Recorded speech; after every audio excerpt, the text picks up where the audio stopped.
あんまりね、こう、いい車乗ってないおばさまとかが、これちょっとびっくりしちゃう、ビビっちゃうようなね。ってことで、おばは細かい操作によく反応をしてくれますし、全開踏めばね、フロントがちょっと持ち上がるぐらいの加速力を出します。アクセルペダルのストローク量長くて、で、早開きをそんなに感じない。力強いんですけれども、唐突感がない。このあたりが、現時点ですと、ホンダ、トヨタのハイブリッド車、耳に伝わってくる、耳で感じる圧力変化が大きいなという部分にもありまして、ちょっとね、子守音的な印象を受けてしまう。結構ね、今日の車結構効きいいんですよね。前回の時とちょっと違うけど、タイヤのフィーリングなのかな、温度とかね。FR 車シミュレートと言ったらね、ただ交差点曲がるだけでも良さ感じますし、ペース上げていくとね、クッと強さを増す時もあって、そうだ、この話しましょうか。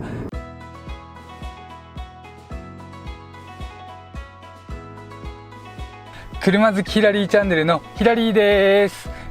映ってるかな。今日はね、ちょっと車内でカメラこっちに向けてのスタートです。ということでね、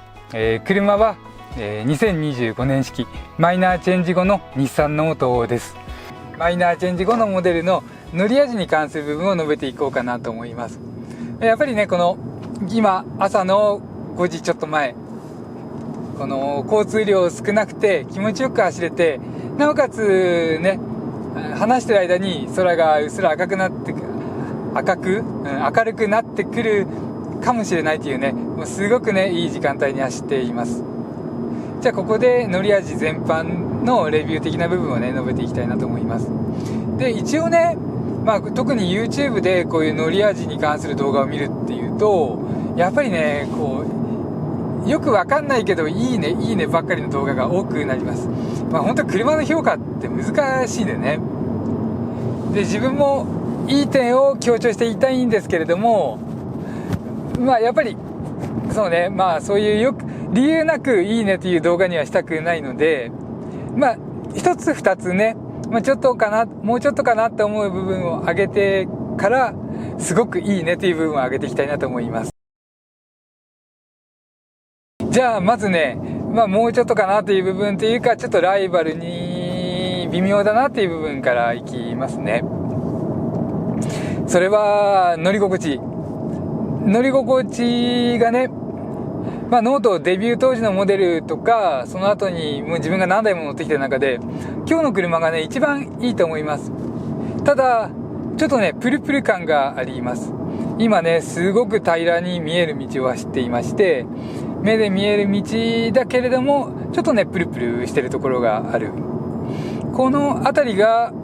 そうね、アクアだね。アクアと比較した時に、ちょっとね、ノートが惜しいところ。全体的にすごく高級感がある中で、このプルプル感が出てる。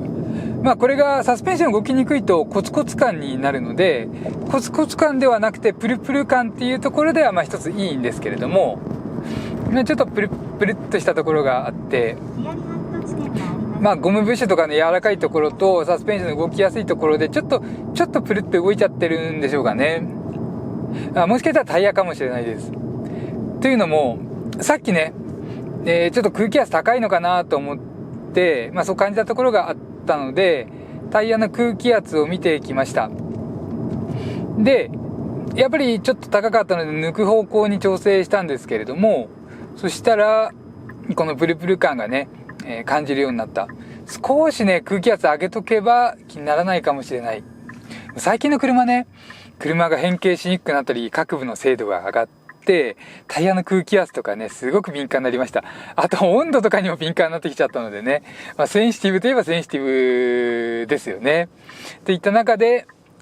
現在外気温21度で、今日24度から一番下がった時は17度ぐらいもあったか。そういった中で走っていて、ちょっとプルプルしたところが出るような感じかな。で、次の前ちょっとアクアの場合いきますね。アクアは、実はね、乗り心地がね、すごくいいです。単純に柔らかいというのもありますし、で、サスペンションのね、質もトヨタにしては結構いいなと。で、いつだか調べた時に、KYB カヤバの中で、ワンランク上のショックアブソーバーがね、採用されてるみたいなんですよね。その他ですと、レイクサスとかクラウンとかに使われるので、サスペンションで、それもどう調理するかによって、良くなったり悪くなったり、車の主任さん次第とか走り込んで開発してる量次第なんでしょうけれども、それは思うんですけれども、アクアはね、偶然なのか煮詰めなのか、すごくね、印象がいい。ごめんなさい、ちょっと表現悪いですよね。で、そのアクアと比較すると、もうちょっとかな、このプルプル感だけね、それ以外の部分はノートがいいかなと思っています。お値段もいいです。ということでね、弱点1つ目の後は弱点2つ目。弱点2つ目は、静粛性でしょうかね。静粛性といっても、エンジン自体は国産3気筒最強じゃないかって感じるような振動の少なさ。停止中にエンジンが始動しても、振動の少なさというのはね、もうはっきり感じます。すごく感じるね。ここはもう問答無用でこのノートのパワーユニットのいいところ。ただそうね、静粛性がうるさい時にうるさいのと静かな時は静かなのとギャップが大きいので、トータルとしてうるさい時が気になっちゃうというのがあるかな。路面のノイズを検知していて、ごめんなさい、車内のノイズか。それ検知していて、それがうるさい時によりエンジンを回すという制御もありますし、エンジン充電用に回った時には2400回転ぐらいで回ると言われていますし、回転数高いですしね。エンジンの音自体はトヨタのハイブリッドほどガラガラしてないとしても、やっぱり音量的に見るとちょっとうるさいところ目立つかなと。で、あとね、その音質の問題ね。ちょっとなまっちゃったね。音質的にね、そうね。子守音的というか、中高域が抑えられて、低音域が出てるノイズ特性なんですね。どちらかといえば輸入車的なノイズ特性です。これが少しね、耳に伝わってくる、耳で感じる圧力変化が大きいなという部分にもありまして、ちょっとね、子守音的な印象を受けてしまうというのもあって、この部分がね、少し自分の耳には合わないかなと。で、あと、中高域が大きくカットされている中で、エアコンの風量、ノイズが目立つというのもね、出てきます。まずね、今一目盛りでエアコンの風出してるんですけれども、はっきりね、手をかざしただけでシューッとね、風が出てるのが分かるぐらい勢いがいいです。つまり、エアコンのマニュアルモードで一目盛りの風だとしても風量が大きい。で、やっぱりその分ね、音も出ます。ブオーって回ってるね、ファンの音が聞こえてくる。このあたりがね、一目盛りとかね、風量を抑えてくれたらなと思います。ちなみに全開にすると、全開の時は普通にうるさいですね。ちょっと高音が強調された音なんで耳につきやすいというのはありますかね。ほんとね、これノート乗ってみて思うのは、車全体気配りがいろいろ感じられる。といった中で、ここだけね、車側で高音域の音を消しているんだったら、エアコンのファンもKを大きくすると、風を切る音が、低くなりますから、音質周波数特性ってファンの直径によってね変わっていきます。このあたりがね、もうちょっとね、磁気型とかであったらさらに良くなるんじゃないかなっていう期待をしたいところであったりして、このあたりですかね。で、ここからいいところ行きますね。いいところいっぱいあってね、もう何から行きましょうか。パワートレインはもういいのはもういつもの通り。日産の e パワーが合理的にどうこうとか言われましても、とにかくね、さっきも走ってきて燃費良かったです。30キロから40キロの表示で普通に走れる、このような状態だとね。で、それにはワンペダルをうまく使えるか使えないかっていうのが自分なりの結論、今日の結論になりました。ノーマルモードとね、かなりキャラクター違うので、エコモード、スポーツモードはいわゆるワンペダルになって、この状態でいかにアクセルペダルをねうまく扱えるか、ここ次第で燃費すごい差が出るっていうのをねちょっと感じていて、うまく使えばね全然悪くないなというのを感じています。エネルギーの変換ロスというのがあって、エンジンのね駆動力をエンジンを直接駆動に使うのと比べると、インバーター通してバッテリーに行って、またインバーター通して駆動用モーターに行ってといって中で数%ロスが生まれてくる。でその変換ロスよりもワンペダルうまく使えるかどうかの方がね燃費に関わってくるんじゃないかなっていうのを感じています。で燃費そんな悪いということを全然感じないですし、ちょっと疲れるぐらい、右足が疲れるか、それぐらいで、あとは質感がすごく高い、細かい操作によく反応をしてくれますし、全開踏めばねフロントがちょっと持ち上がるぐらいの加速力を出します。ちょっとというかね結構持ち上がりますね。もう首がクッときちゃうぐらいで、あとはアクセルペダルのストローク量長くて、で早開きをそんなに感じない、力強いんですけれども唐突感がない。この辺りが、現時点ですとホンダトヨタのハイブリッド車より一歩抜きに出てるかなと。ホンダより滑らかで山のない加速で力強くて電気自動車らしい。それでトヨタよりガサツ感ガラガラ感とかのない、パワーユニットで、エンジンもねトヨタほどは出しゃばってこないっていうのかな。その分ね、燃費性のカタログ値で言ったらトヨタホンダにはちょっと劣るんですけれどもね、2割3割ぐらい劣ってくるから、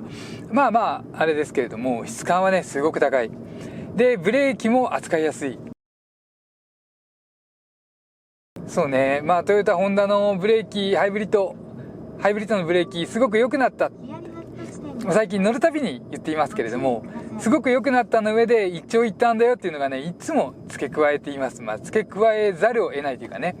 こういう状況はいいけれどもこういう状況は良くないとか、いい部分がねどこかしら変わってきて、その中でレビューがいろいろ変わるともう本当車によって違ったりしますから、フロントサスペンションの動き方はもう合わせてですからね、ブレーキの扱いやすさって。そうした中で一番どう乗っていても純ガソリン車の車と比較してもいいブレーキだねと、どの領域でも扱いやすいよねと、結果ハンドリングと組み合わせてもねスーッとコーナーに入っていくような、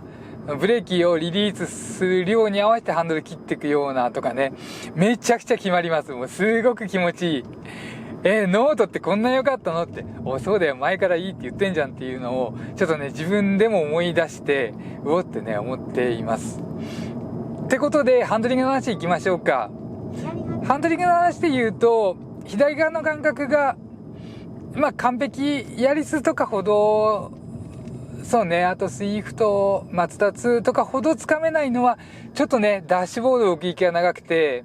左側の感覚が微妙にね大きい車感があるというか取りにくいというかね、ちょっとだけそれはありますね。その分大きい車感ありますしね、着座感もコンパクトカーの中で一番立派な車乗ってるというか大きい車乗ってるような感じですかね。シートもいいですしペダルレイアウトもそんな悪くない。あとセンタートンネルの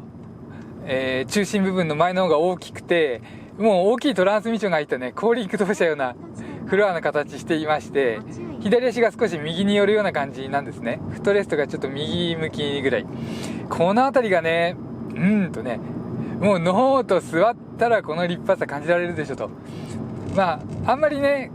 いい車乗ってないおばさまとかがこれちょっとびっくりしちゃう、ビビっちゃうようなね。ってことでおばはヤリスがいいんじゃないのってことで、この前うちの親戚ねヤリスにしましたけれども、それぐらいです。このアームレストセンターコンソールなんかも高い位置にあってね、もうしっかりしている。でそうだ、ハンドリングね。ハンドリングはもうとにかくいいです。もう2025年モデル細かく熟成されたのかな、もうデビューから5年ぐらいなんでね。といったところで何がいいかという話、ここが重要です。キビキビしてるからいいっていうのはね、もう自分絶対ない。落ち着いてなければ嫌というか、高い車感とかないですから。で、もう一つが、ステアリングインフォメーション。車の行きたがってる方向とか、路面の様子とかを伝えてくれなきゃ嫌だ。これで走りやすさが全然変わってくる。といった部分で、このノートはね、そこがいいです。もう当然、現代の車らしくね、なるべくハンドルに、こう変なガタガタは伝えてこないようにというのはありまして。でもね、それがそこまで強くないというのかな。もしくは強くても、車側の様子がね、伝わってくる。今ちょっと止まってるので電気つけますね。反力の変化で伝わってくると言いますね。これが大きい。例えば、相当走っていて、この辺でね、ぐっと、こう反力強まってきたのを伝えてきますし、ここでアクセルを踏めば軽くなりますし、そーっとでもブレーキを当てれば、この辺でも反力強まったのが感じられる。で、これがね、すごくいいです。で、こう切ってね、消しちゃった。こう切って戻してくるときにでも、速度が低いときにはね、むやみに戻りたがらない。今ね、電動パワー車のモーターの力でグッと戻しちゃう車が結構感じられます。もしくはジオメトリー的に車を広げた時にね、オフセットが外に出るとグッと戻るようになるんですけれども、ノートは速度次第、もしくはアクセルペダル次第でね、この辺り全般的にちょっとFR 車じゃないのって感じやすいぐらいのところがあります。FR 車シミュレートといったらね、このノートいいですね。ハンドルを握らずに軽く手に添えて、そーっと走ってみたりなんかするとね、よーくわかる。これがね、いいなと。直進性がめちゃくちゃいいというかね、少しハンドルが切れた状態で直進したりするシチュエーションもあって、もうこの辺りからしてね、自然さが強いです。で、安っぽさを感じさせない中で、ステアリングインフォメーションがしっかりある。で、ブレーキとかアクセルの踏み方で反力変わってくれて、もうとにかくね、コーナー入っていく時とか、ただ交差点曲がるだけでも良さ感じますし、ペース上げていくとね、ぐっと強さを増す時もあって、そう、この話しましょうか。これがね、一つね、多分ベクタリングコントロールで、フロント内側のブレーキつまむんでしょうけれども、そんな時にね、ちょっと効きが良くなる時が強すぎちゃう、クッとね、唐突な感じる時もある。でもゆったり感と、結構ね、今日の車結構効きいいんですよね。前回の時とちょっと違うけど、タイヤのフィーリングなのかな、温度とかね。で、今ね、すごく、さっきも路面に起こった障害物を受けた時に、すごく効き良かったりなんかして、いろいろ試しているんですけれども、それがさらにね、一段クッと効いちゃう時があって、手元はなるべく同じように操作していてもね、と思う時がある。で、一応ね、この設定の中に、なんかシャシーのコントロールオンオフっていうのがあるので、それをオフにできるかもしれない。ちょっとね、1日2日してる中で同じ状況を再現できてないので、確証はないんですけれども、一応そういう項目があると。ブレーキ扱いやすい、アクセルも扱いやすい、ハンドル周りも扱いやすい。で、静粛性で少し気になる点があるという点が一つと、あとは最初に述べた乗り心地のプルプル感。今日これだけ乗っていてもね、ずっと乗って話しているんですけれども、そうね、その中でもやっぱり今でも気になるかな。ただ、タイヤの空気圧を上げたら気にならなくなるというのはね、感じています。ということでね、あとはまた別の動画でいろいろ述べていこうかなと思っていますので、またどうぞよろしくお願いします。チャンネル登録といいねボタンを押していただけますと、応援していただけますと、もっといろんな車乗ったりね、たくさんレビューして動画にたくさん上げたりできますので、とにかく今ね、続けていけるか、それからもっともっといろんな車に乗れるかどうかっていうところで、自分たちのね、一つの悩みになっています。なので、ぜひどうぞ応援人助けだと思ってよろしくお願いします。では、すいません。以上、車好きヒラリーチャンネルのヒラリーでした。